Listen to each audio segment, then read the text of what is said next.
సంగారెడ్డి జిల్లా నారాయణఖేడ్ పట్టణంలో ఉల్లి రైతులు ధర్నా చేపట్టారు. ఉల్లి పంటకు గిట్టుబాటు ధర కల్పించాలని డిమాండ్ చేస్తూ ఆందోళన వ్యక్తం చేశారు. ఇక ప్రస్తుతం మార్కెట్లో ఉల్లి ధరలు తీవ్రంగా పడిపోవడంతో పెట్టుబడులు కూడా రావడం లేదని వాపోతున్నారు రైతులు. కేంద్ర రాష్ట్ర ప్రభుత్వాలు తక్షణమే జోక్యం చేసుకుని సరైన నిర్ణయం తీసుకోవాలని వారు కోరారు. రైతులకు న్యాయం చేయకపోతే ఉద్యమాన్ని మరింత ఉధృతం చేస్తామని రైతులు హెచ్చరించారు.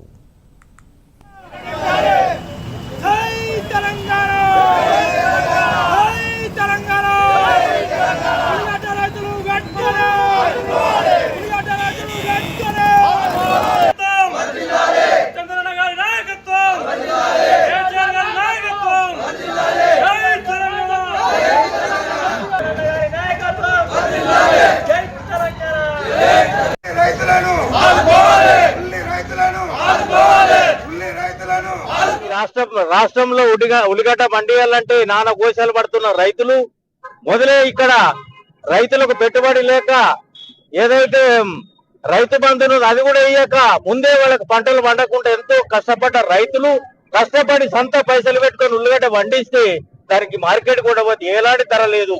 అట్లనే తక్షణమే ముఖ్యమంత్రి గారు స్పందించి కేంద్ర ప్రభుత్వంతో మాట్లాడి ఈ రైతులకు 2000 మద్దతు ధర ప్రకటించాలని మేము డిమాండ్ చేస్తున్నాం. ప్రభుత్వాలు మేల్కొని, కేంద్ర రాష్ట్ర ప్రభుత్వాలు మేల్కొని ఉల్లి రైతులకు తక్షణమే మద్దతు ధర ప్రకటించాలి.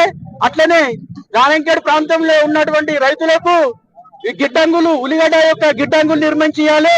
ఏ రకంగా అయితే స్టోరేజీలు ఉన్నాయో వేరే పంటలకన్నిటికీ ఉల్లిగడ్డ కూడా స్టోరేజ్ నిర్మించి ఇక్కడ వెనుకబడ్డ నారాయణఖేడ్ ప్రాంతాల్లో ఉన్న రైతులను ఆదుకోవాలని ఈ ప్రభుత్వానికి మేము డిమాండ్ చేస్తున్నాము.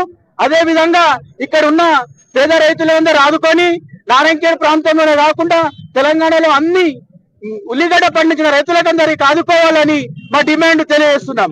వివిధ గ్రామాల రైతు సోదరులందరికీ కూడా నమస్కారం తెలియజేస్తున్నాను. ఈ నారాయణఖేడ్ నియోజకవర్గంలో ముఖ్యంగా మనూర్ మండలంలోని వివిధ గ్రామాలలో చాలా మంది రైతులు ఉల్లిగడ్డను ఇతర కూరగాయలను కూడా సాగు చేయడం జరుగుతుంది. కానీ అది అమ్ముకుంటే ఇప్పుడు ప్రస్తుతం ధర 8 రూపాయలు 6 రూపాయలు అంటున్నారు. కింటాలికి అంటే 600 నుంచి 800 రూపాయలు మాత్రమే రైతుకు దొరుకుతుంది.